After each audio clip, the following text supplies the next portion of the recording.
로마서 3장 19에서 31절 다 같이 읽겠습니다. 우리가 알거니와 무릇 율법이 말하는 바는 율법 아래 있는 자들에게 말하는 것이니 이는 모든 입을 막고 온 세상으로 하나님의 심판 아래 있게 하려 함이라. 그러므로 율법의 행위로 그의 앞에 의롭다 하심을 얻을 육체가 없나니 율법으로는 죄를 깨달음이니라. 이제는 율법 외에 하나님의 한 의가 나타났으니 율법과 선지자들에게 증거를 받은 것이라. 곧 예수 그리스도를 믿음으로 말미암아 모든 믿는 자에게 미치는 하나님의 의인이 차별이 없느니라. 모든 사람이 죄를 범하였음에 하나님의 영광에 이르지 못하더니 그리스도 예수 안에 있는 속량으로 말미암아 하나님의 은혜로 값없이 의롭다 하심을 얻은 자 되었느니라. 이 예수를 하나님이 그의 피로써 믿음으로 말미암는 화목제물로 세우셨으니 이는 하나님께서 길이 참으시는 중에 전에 지은 죄를 간구하심으로 자기의 의로우심을 나타내려 하심이 곧 이때에 자기의 의로우심을 나타내사 자기도 의로우시며 또한 예수 믿는 자를 의롭다 하려 하심이라. 그런즉 자랑할 때가 어디냐? 있을 수가 없느니라. 무슨 법으로냐? 행위로냐? 아니라 오직 믿음의 법으로니라. 그러므로 사람이 의롭다 하심을 얻는 것은 율법의 행위에 있지 않고 믿음으로 되는 줄 우리가 인정하노라. 하나님은 다만 유대인의 하나님이시냐? 또한 이방인의 하나님은 아니시냐? 진실로 이방인의 하나님도 되시느니라. 할례자도 믿음으로 말미암아 또한 무할례자도 믿음으로 말미암아 의롭다 하실 하나님은 한 분이시니라. 그런즉 우리가 믿음으로 말미암아 율법을 파기하느냐? 그럴 수 없느니라. 도리어 율법을 굳게 세우느니라. 아멘. 이 말씀은 남 세 가지 말씀이라고 그랬습니다. 첫째는 율법의 소극적 기능, 두 번째는 율법의 적극적 기능, 그리고 마지막 말씀은 그렇다면 이 율법은 어떻게 해야 하나 하는 결론입니다. 지난 시간에 율법의 소극적 기능 부분을 좀 하다가 말았습니다. 다시 한번 간략히 정리하자면 율법의 소극적 기능은 사람으로 하여금 사망 선고를 내리는 데 있습니다. 그거 외에는 율법은 아무 기능이 없습니다. 19절 20절 우리가 알거니와 무릇 율법이 말하는 바는 율법 아래 있는 자들에게 말하는 것이니 이는 모든 입을 막고 온 세상으로 하나님의 심판 아래 있게 하려 함이라.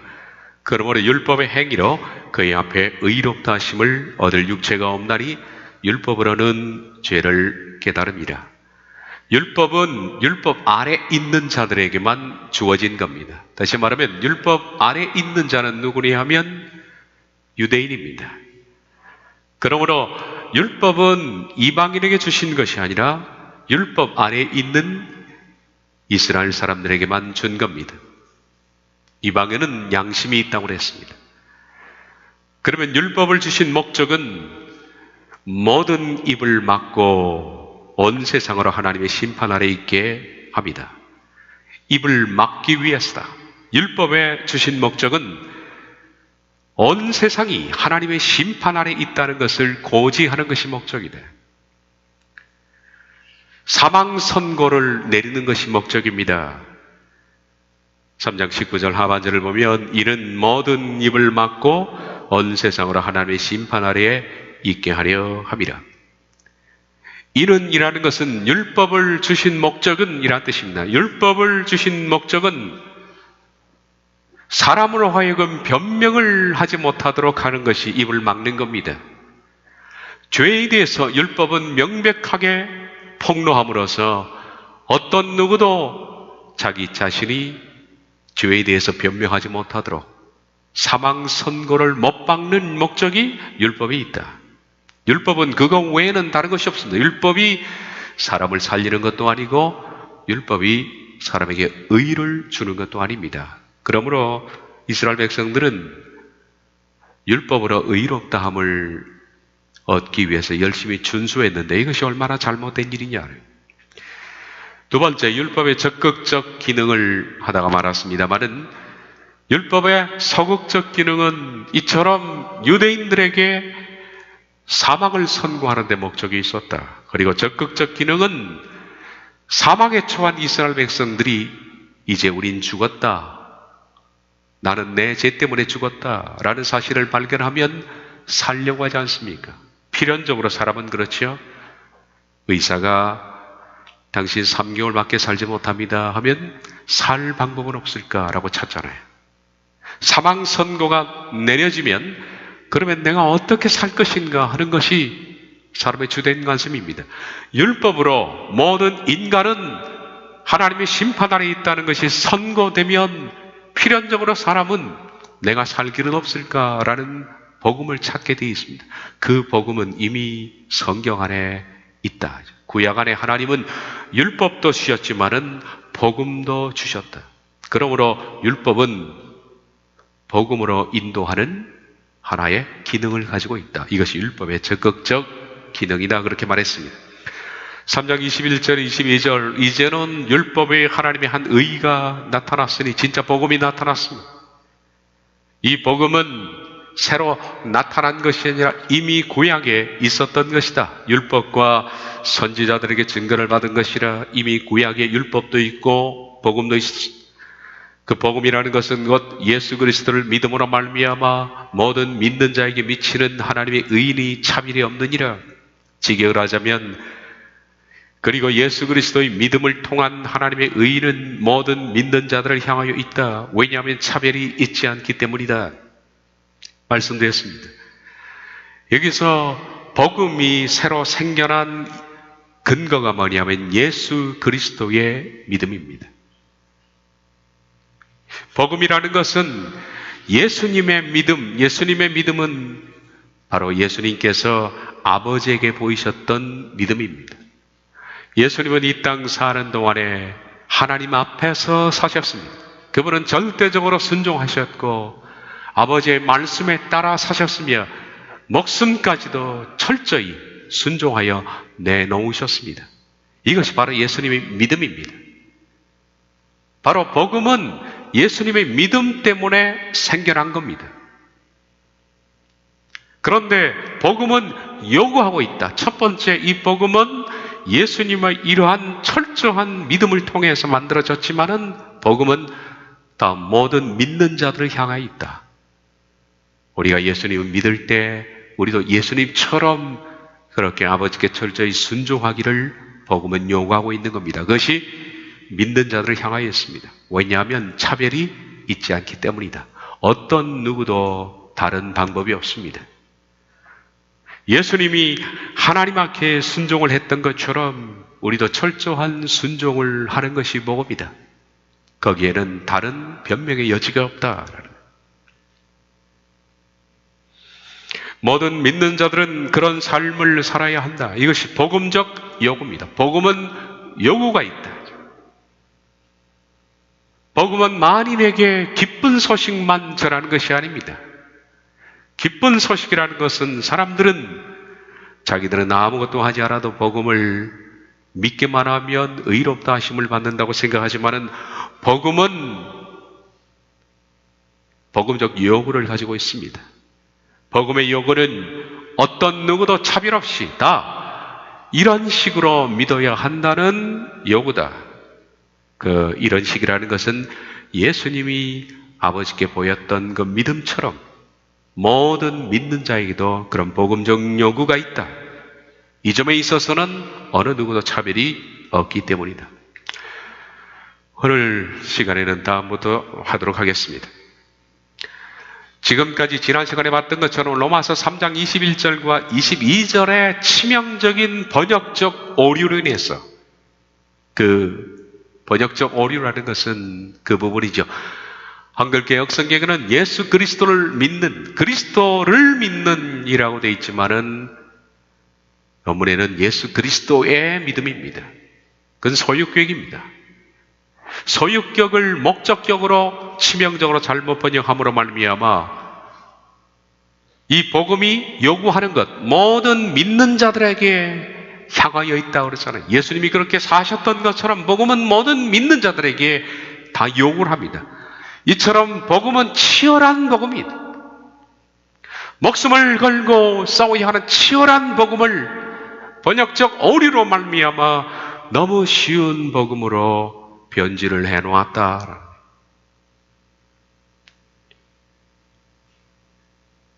이 격 하나 때문에 그렇습니다.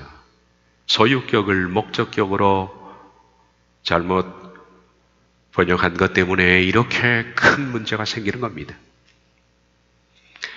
모든 믿는 자들을 향한 예수 그리스도의 믿음이 단순히 예수 그리스도를 믿는 믿음이라고 오역된 다음에는 오해가 된 겁니다. 오해라는 것은 사람들은 믿음이라는 것을 지적 동의, 십자가에서 그분이 나를 위해서 죽으셨다는 지적 동의만 하면 된다라고 생각하는 거죠.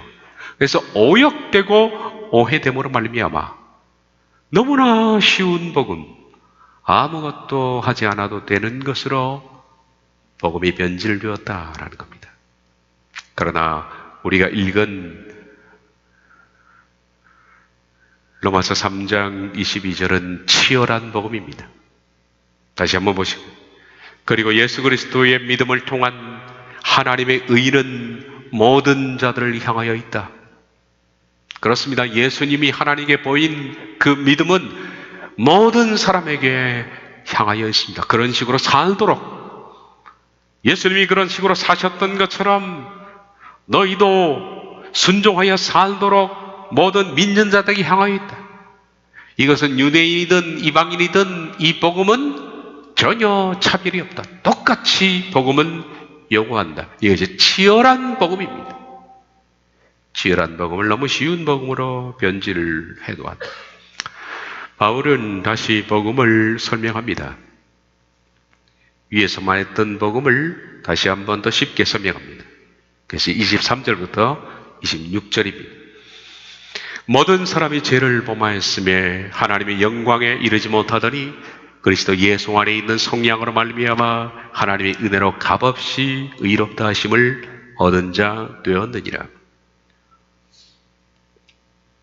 이 예수를 하나님이 그의 피로써 믿음으로 말미암은 화목제물로 세우셨으니 이는 하나님께서 길이 참으시는 중에 전에 지은 죄를 간과하심으로 자기의 의로우심을 나타내야 하심이, 어디 때 자기의 의로우심을 나타내사 자기도 의로우시며 또한 예수 믿는 자를 의롭다 하려 하심이라.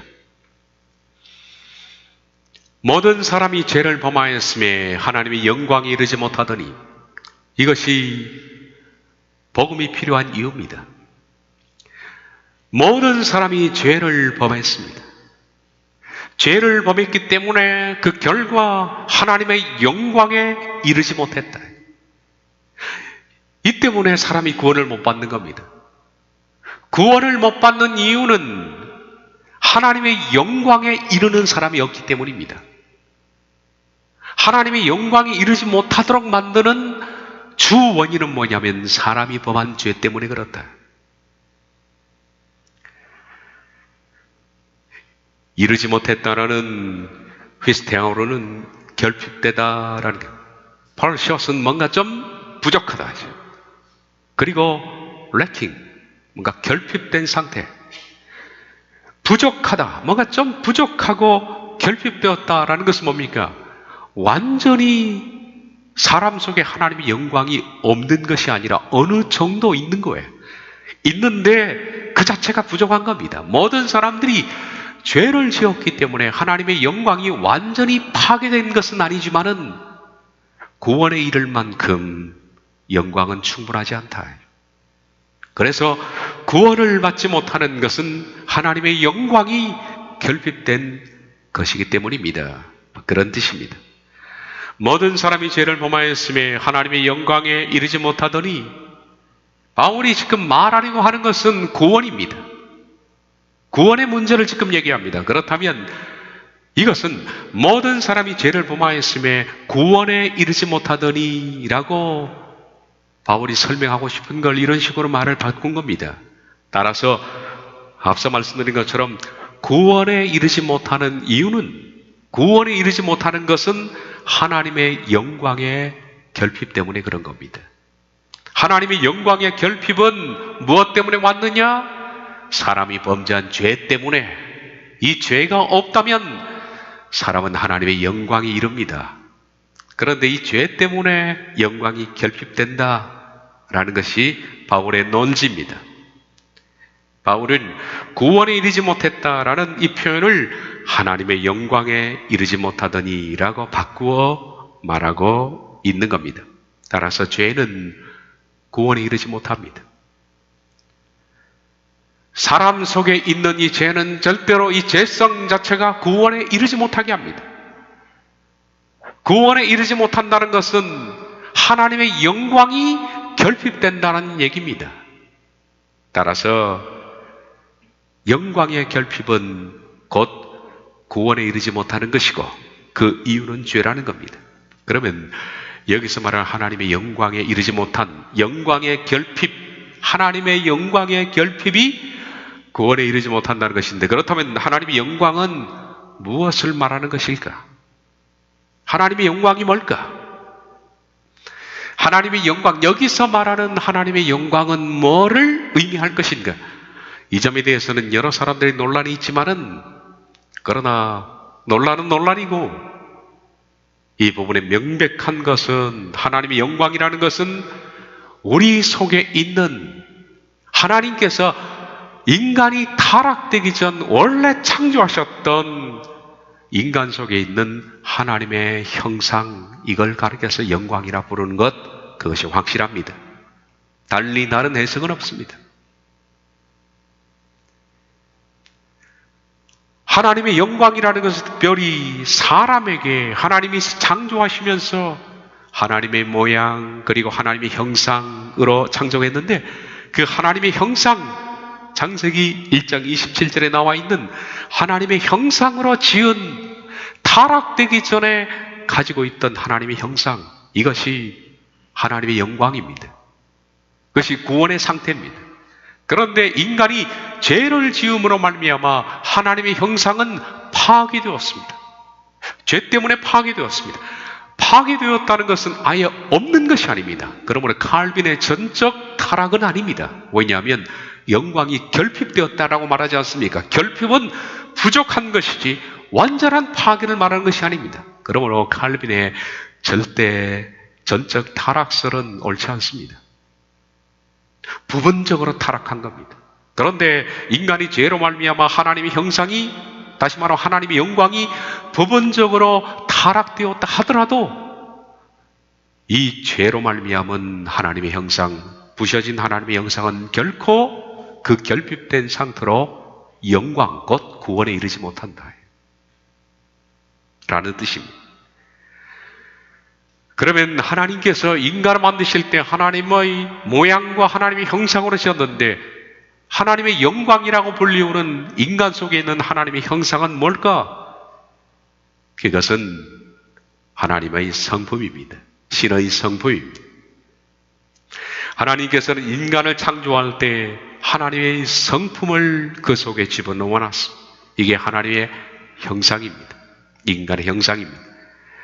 이 하나님의 형상, 곧 인간 속에 있는 하나님의 영광은 죄가 들어옴으로 말미암아 하나님의 형상은 파괴되었고, 그리고 완전히 부서진 것은 아니지만 결핍되었다.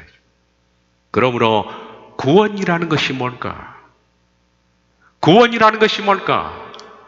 방금 읽었던 로마서 3장 23절을 이해하자면, 구원은 곧 결핍된 하나님의 형상을, 다시 말하면 하나님의 영광이죠. 같은 뜻인데, 결핍된 하나님의 부족한 죄로 말미암아 부족해진 하나님의 형상, 우리 속에 있는 하나님의 영광을 회복시키는 것, 어떤 방법으로든 간에 그것을 회복시키는 것, 그것이 바로 예수 그리스도께서 하신 일인데, 그것이 바로 구원이다, 이렇게 정의할 수 있습니다. 그러므로 구원이라는 것은 로마서 3장 23절 한 절만 봐도 결핍된 하나님의 성품을 회복시키는 것이다. 구원은 성품적 회복입니다. 그 성품이라는 것은 우리 인간의 성품이 아니라 하나님의 성품의 회복입니다. 그러므로 구원이라고 부르는 것은 하나님의 성품의 회복을 의미하는 것이다. 즉 구원은 신의 성품적 결핍을 예수 그리스도께서 주신 복음을 통하여 회복시키는 것이다. 그리고 그 결론적으로 신의 형상이 회복된 사람에게 가르쳐서 구원이 임했다라고 하는 겁니다. 구원은 단순한 지적 동의가 아니고 깨달음도 아니다. 그것은 성품적 결핍이 회복되는 것이다. 베드로후서 1장 3절부터 11절 그가 그의 신기한 능력으로 생명과 경건에 속한 모든 것을 우리에게 주셨으니 이는 자기의 영광과 덕으로서 우리를 부르신 이를 알므로 말미암음이라. 이로써 그 보배롭고 지극히 큰 약속을 우리에게 주사 이 약속으로 말미암아 너희가 정욕 때문에 세상에서 썩어질 것을 피하여 신성한 성품에 참여하는 자가 되게 하려 하셨느니라. 우리가 어떻게 하면 세상에 썩어질 이 정욕 때문에 세상에 썩어질 것을 피하여 타락된 이 성품을 피하여서 하나님의 성품에 참여하는 자가 될 것인가? 이게 복음입니다. 복음의 주 내용은 신성한 성품으로의 회복입니다. 다시 말하면 하나님의 영광, 하나님의 형상으로의 회복입니다.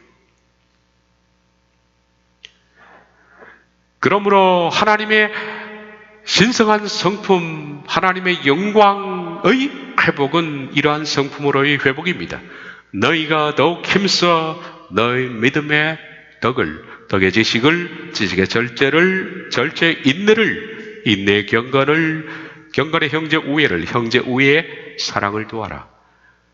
이런 것이 너희에게 있어 흡족한즉 너희로 우리 주 예수 그리스도를 알기에 게으르지 않고 열매 없는 자가 되지 않게 하려니와 이런 것이 없는 자는 맹인이라 멀리 보지 못하고 그 옛죄가 깨끗하게 된 것을 잊었느니라. 그러므로 형제들아 더욱 힘써 너희 부르심과 택하심을 굳게 하라. 너희가 이것을 행한즉 언제든지 실족하지 아니하리라. 이같이 하면 우리 주 곧 구주 예수 그리스도의 영원한 나라에 들어감을 넉넉히 너희에게 주시리라. 이같이 하면이라는 것은 신의 성품이 회복되면, 여기서 말하는 신의 성품은 믿음, 덕, 지식, 절제, 인내, 경건, 형제우애, 그리고 사랑, 이걸 가르쳐서 열매라고 부르지 않습니까? 열매. 이 열매가 있으면, 다시 말하면 신의 성품적 변화가 있으면 하나님께서 하나님의 나라에 들어감을 넉넉히 너희에게 허락하시리라. 이 긴 말씀이 로마서 3장 23절하고 일맥상통하는 말씀입니다. 죄로 인해서 하나님의 영광의 결핍이 발생했다. 구원이라는 것은 바로 죄로 인해서 결핍된 하나님의 성품을 회복하는 것에 있다라는 겁니다.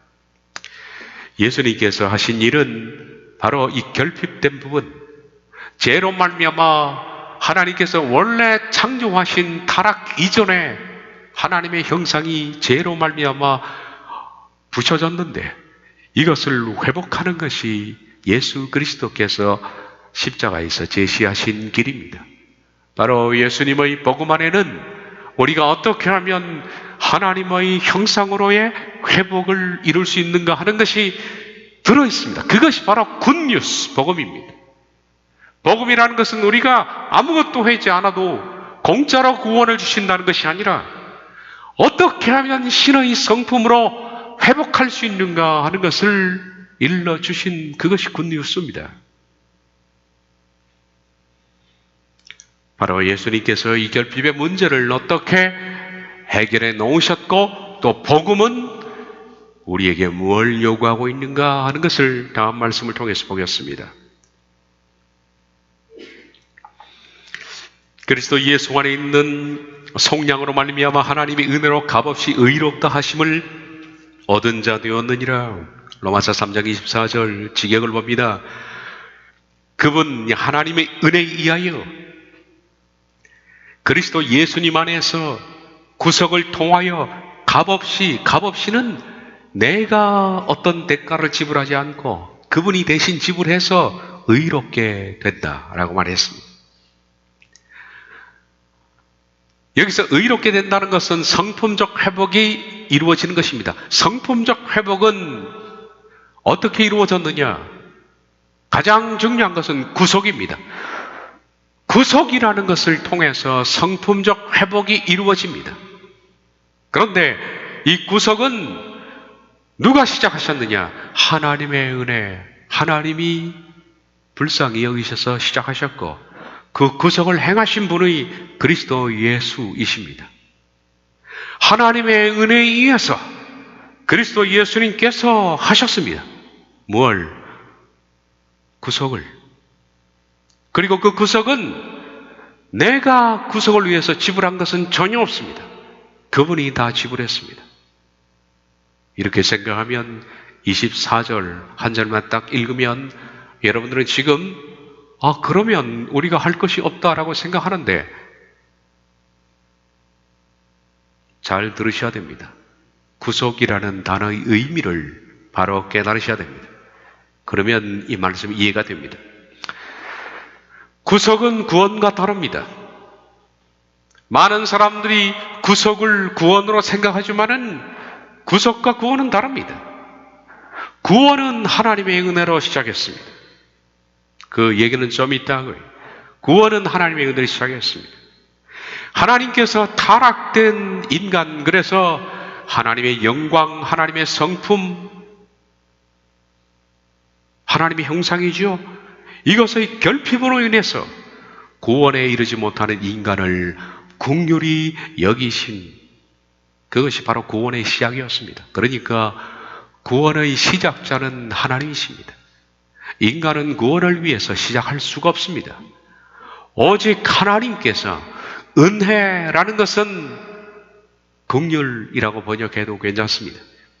하나님이 사람을 불쌍히 여기셔서 그분이 먼저 구원을 시작하셨습니다. 하나님은 그 구원을 행하셨는데 그것이 바로 그리스도 예수님 안에서 구속을 통하여서 그 구원이 집행되었다. 그 구속은 오직 그리스도 예수 안에서만 이루어진다. 구속을 통하여 이루어졌다라고 말합니다. 구속이라는 것이 redemption입니다. redemption. 구속이라는 과정을 통해서, redemption을 통해서 이루어진 겁니다. 그러면 구속이 뭘까? 제가 말씀드린 것처럼 구속이라는 단어를 바로 이해해야만 구원을 이해할 수가 있다. 구속은 돈으로 노예를 사는 데서 나온 단어입니다. 아폴리트로세우스라는 이 단어는 원래 그 당시 노예 시장에 있었던 특별한 사건입니다. 노예들은 풀려날 수 있는 방법이 없습니다. 돈이 없으니까 첫째, 평생 일해도 돈을 한 푼도 벌 수가 없습니다. 그러니 노예는 몸값이 매겨져 있는데 이 몸값을 누가 지불해 줍니까? 몸값을 지불해 줘야만 그런 주인으로서 자유해서 자유인이 되는데, 돈을 일평생 벌 수 있는 없는 노예로서는 자기 몸값을 대신 지불해서 자유인이 될 수 있는 기회는 영영이 없는 겁니다. 그런데 간혹 이 노예 시장에 이런 사람이 아주 드물지만 나타납니다.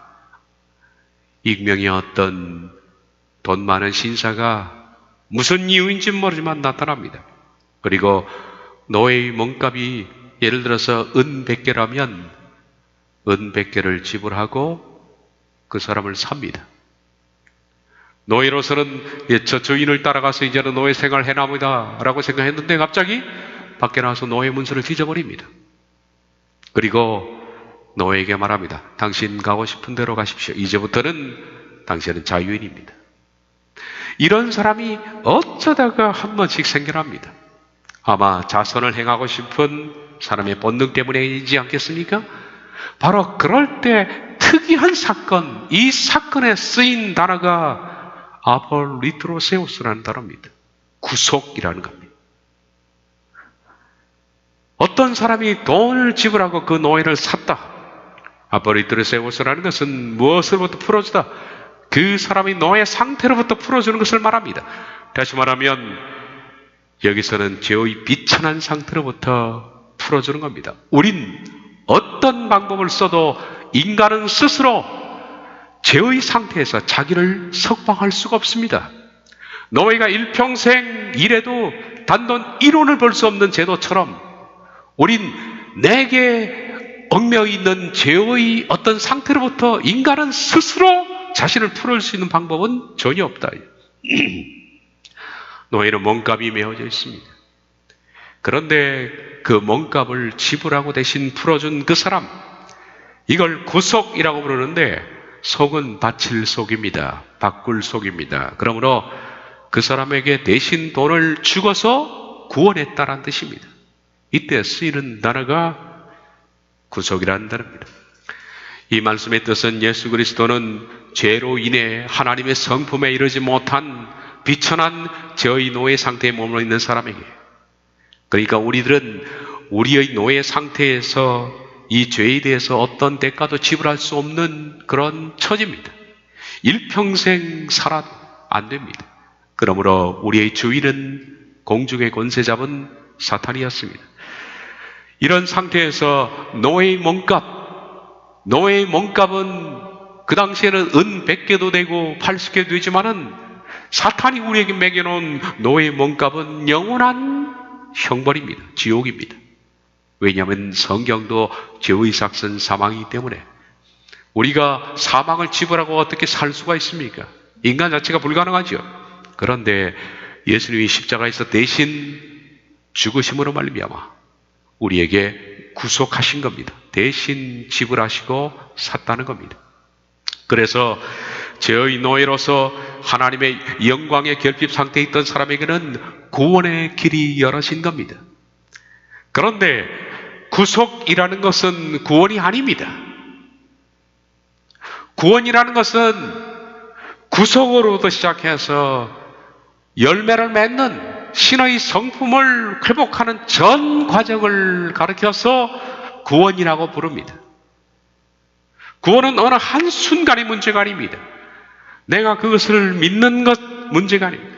믿고 변화해서 신의 성품적, 다시 말하면 하나님의 형상적 회복을 이루는 모든 과정까지 열매를 맺는 전 과정을 가르쳐서 구원이라고 부르는 겁니다. 그런데 이 구원의 과정, 전 과정에서 첫 출발이 뭐냐면 구속으로부터 출발하는 거예요. 구원의 전 과정은 구속에서 시작되는 겁니다. 로마서 3장 23절은 구원의 전 과정이죠. 모든 사람이 죄를 범하였음에 하나님의 영광에 이르지 못하더니 영광에 이르러야만 구원을 받는 겁니다. 그러므로 구원은 영광에 이르는 모든 과정까지를 구원이라고 부르는 거예요. 그런데 이 결핍된 하나님의 영광을 위해서 예수 그리스도께서는 구원을 시작하신 겁니다. 3장 24절 그리스도 예수 안에 있는 속량으로 말미암아 하나님의 은혜로 값없이 의롭다 하심을 얻는 자 되었느니라. 그분 하나님의 은혜에 의해서 그리스도 예수님 안에서 구속을 통하여 값없이 의롭게 된다라는 이건데, 구속과 구원은 다르다고 말씀드렸습니다. 이건 구속을 말하는 겁니다. 속량이라는 건 구속인데 여러분이 읽으신 말씀은 구속에 관한 겁니다. 많은 사람들은 구속과 구원을 같은 단어로 두기 때문에 말씀을 이해하지 못하는 것 같습니다. 그런데 문자 그대로 구속은 구속이고 구원은 구원이다. 구속은 전 구원의 과정 가운데 시작이다. 이 사실은 이스라엘의 출애굽의 역사를 보면 분명해집니다. 이스라엘 백성들은 애굽의 노예였죠. 여기서 애굽은 히브리서 이해하면 세상과 죄를 상징합니다. 세상이 노예였고 죄의 노예였습니다. 하나님은 이스라엘 백성들을 구원할 계획을 세우셨고 실행하셨습니다. 그래서 구원의 첫 실행 계획이 뭐냐 하면 구속을 시작하신 겁니다. 그 구속은 애굽에 있는 모든 사람과 그리고 동물까지도 장자를 죽이셨습니다. 죄인들은 다 죽어야 한다는 겁니다. 이 부분은 이스라엘도 마찬가지입니다. 애굽에 있든 어디 있든 애굽 사람이든 이스라엘 사람이든 모든 사람은 다 죽어야 합니다. 그런데 이스라엘을 위해서 대신 죽었습니다. 누가요? 어린 양입니다. 그건 장차 오실 예수님을 상징합니다. 예수님을 상징하는 어린 양을 죽여서 그 피를 문설주와 임방에 발라두었습니다. 그래서 죽음의 사자가 왔을 때 대신 죽은 흔적이 없는 애굽의 장자와 동물에 이르는 초태생까지 모두 죽였지만은 이미 대신 죽은 흔적이 있는 이스라엘의 집들은 뛰어넘었습니다. 그것이 유월절입니다. 다시 말하면 어린 양의 피로 구속을 받았다는 겁니다. 이미 어린 양이 죽음을 대신해서 지불해버렸습니다. 이것이 속량 구속이라는 뜻인데, 지불했으니 더 이상 이스라엘 백성들은 죽을 이유가 없는 겁니다. 그런데 이것이 구원의 끝이냐 하는 겁니다. 그렇다면 이스라엘 백성들이 유월절로 모든 구원은 끝났느냐? 다시 말하면 구속으로 이스라엘 백성들은 다 구원을 받았느냐? 그렇지 않습니다. 구원의 역사는, 모든 구원의 역사는 마쳤고, 구속의 역사는 마쳤고, 그들은 가나안 땅으로 이동되어서 복을 누리고 살았느냐? 어린 양이 피가 발라짐으로써 모든 그들의 구원의 역사가 끝났고, 그리고 동시에 가나안 땅으로 젖과 꿀이 흐르는 이 천국을 상징하는 이곳으로 이동되어서 그들은 복을 누리고 살았느냐? 아닙니다. 그들은 구속 다음에 치열한 가나안으로 가는 구원의 여정을 겪어야 했습니다. 구속받은 이스라엘 백성들은 구원의 여정으로 들어간 겁니다. 40년 동안에 그들은 치열한 구원의 전투를 치러야 했죠. 분명히 구속할 이스라엘 백성들이 유월절을 뛰어넘는 그 구속에 있어서는 그들이 한 것이 아무것도 없습니다. 어린 양이 다 한 겁니다. 그러나 광야 40년 구원의 여정 동안은 그들 자신이 했어야 합니다. 그들이 순종해야 됐고, 그들이 복종해야 됐고, 그들이 믿어야 했고, 그들이 자아를 죽여야 했습니다. 구원의 치열한 전투가 그 다음 기다리고 있는 겁니다. 이스라엘 백성들은 죄와 싸우되 피 흘리기까지 싸우라는 히브리서 기록자의 권면처럼 광야 40년을 싸워야 했습니다. 그 싸움은 신의 성품으로의 변화입니다. 만약 그러지 못한 사람이 있다면 그들은 죽어야 했는데, 여호수아와 갈렙과 신세대 사람들 제외한 모든 사람들은 다 죽었습니다. 그러므로 가나안 땅에 들어가는 것은 구속으로 시작되나, 구속은 값없이 시작된 겁니다. 그러므로 값없는 구속입니다. 값없는 구속으로 시작되나 치열한 구원의 전쟁으로 마친 겁니다. 이 단어를 유심히 기억해야 합니다. 값없는 구속, 치열한 구원입니다. 이것이 성경이 말하는 구원입니다. 구속은 하나님의 은혜로 값없이 시작되나 구원은 자신이 싸워야 하는 전쟁입니다. 구원은 주체자가 자기 자신입니다. 이제 우리들은 구원과 구속에 대한 이해를 바탕으로 해서 로마서 3장 23절과 24절을 읽어보시면 이해가 됩니다. 모든 사람이 죄를 범하였음에 하나님의 영광에 이르지 못하더니 구원에 이르지 못했다. 그래서 그리스도 예수 안에서 있는 속량으로 말미암아 하나님의 은혜로 값없이 의롭다 하심을 얻는 자 되었느냐? 구속이 시작되었다. 모든 사람이 구원을 잃어버렸다. 하나님의 은혜로 이제는 그 구원의 긴 여정 가운데 값없이 구속이 시작되었다. 그러면 구속 이후에 구원의 치열한 부분에 있어서는 여기 언급이 없을 뿐입니다. 하나님의 은혜에 의해서 그리스도 예수님 안에서 구속을 통하여 값없이 의롭게 된다. 그렇습니다. 구속은 값없이 내가 지불하지 않고 시작되는 겁니다.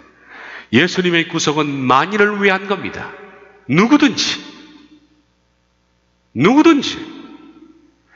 믿는 자는, 목마른 자는, 원하는 자는 값없이 구속을 받습니다. 그러나 구원의 치열한 싸움은 내가 하는 겁니다. 구속은 값없이 하는 거지만 구원은 치열한 싸움입니다. 구원은 성령님의 도움으로 내가 하는 것입니다. 그러므로 구속의 주체자는 예수님이시지만은 구원의 주체자는 바로 여러분과 제 자신이라는 겁니다. 내가 이루어 가야 하는 것이다. 그래서 다음 말씀들이 나와 있습니다. 로마서 6장 5절 8절 만일 우리가 그의 죽으심과 같은 모양으로 연합한 자가 되었으면 또한 그의 부활과 같은 모양으로 연합한 자도 되리라. 구원의 주체자가 누굽니까? 납니다. 내가 만약 예수님이 죽으신 것처럼 죽을 수만 있다면 부활될 것이다. 주체자가 나기 때문에 그런 거예요.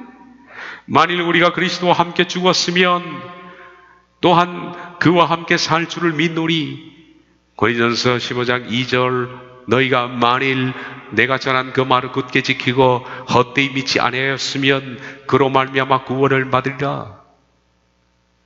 구원의 주체자는 납니다. 그래서 내가 그렇게 한다면 구원을 받는 겁니다. 골로새서 1장 22절 23절 이제는 그 육체의 죽음으로 말미암아 화목하게 하사 너희를 거룩하게 하고 흠없고 책망할 것이 없는 자로 그 앞에 세우고자 하셨으니 만일 너희가 믿음에 거하고 터 위에 굳게 서서 너희들은 바 복음의 소망에서 흔들리지 아니하면 그리하리라.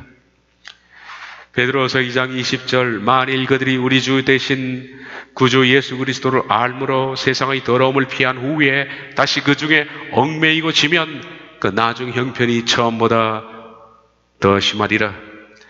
만일 우리도 빛 가운데 행하면 그 아들 예수의 피가 우리를 모든 죄에서 깨끗하게 하실 것이요 요한일서 2장 24절 너희가 처음부터 들은 것이 너희 안에 거하면 너희가 아들의 안과 아버지의 안에 거하리라. 히브리서 10장 38절 또한 뒤로 물러가면 내 마음이 저를 기뻐하지 아니하리라.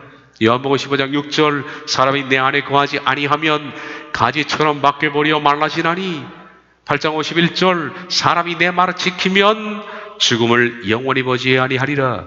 히브리서 10장 26절 우리가 진리를 아는 지식을 받은 후 짐짓죄를 범한 즉 다시 속지 않은 죄서가 없고 요한일서 2장 15절 누구든지 세상을 사랑하면 아버지의 사랑이 그 속에 있지 아니 15장 14절 너희가 나의 명대로 행하면 곧 나의 친구라. 로마서 8장 13절 너희가 육신대로 살면 반드시 죽을 것이라되. 구원은 전부 여기 기록하자면 끝도 없습니다만은 구원에 있어서는 그 주체자가 바로 납니다. 여러분 자신이라는 겁니다. 그래서 만일 내가 구원에 합당한 삶을 살지 못한다면 죽을 것이다. 구원의 책임은 바로 나에게 묻고 있다. 그러나 구속은 그분이 시작하신 겁니다. 값없이 공짜로 시작한. 그러므로 공짜는 구속입니다. 값없이 시작한 구속을 치열한 전투를 통해서 완성해 나가는 것이 구원입니다. 로마서는 그것을 이야기하고 있는 겁니다. 이어서 25절에서 구속에 대해서 다시 설명하는데 이 부분은 다음 시간에 이어서 하도록 하겠습니다. 이것이 복음이다. 제가 오늘 두 번째 말씀을 드렸습니다. 다음 주까지 할지 아니면 한 주도 할지 모르겠습니다만은 다음 주 25절을 이어서 다시 한번 복음을 깊이 상고해 보도록 하겠습니다. 기도하겠습니다.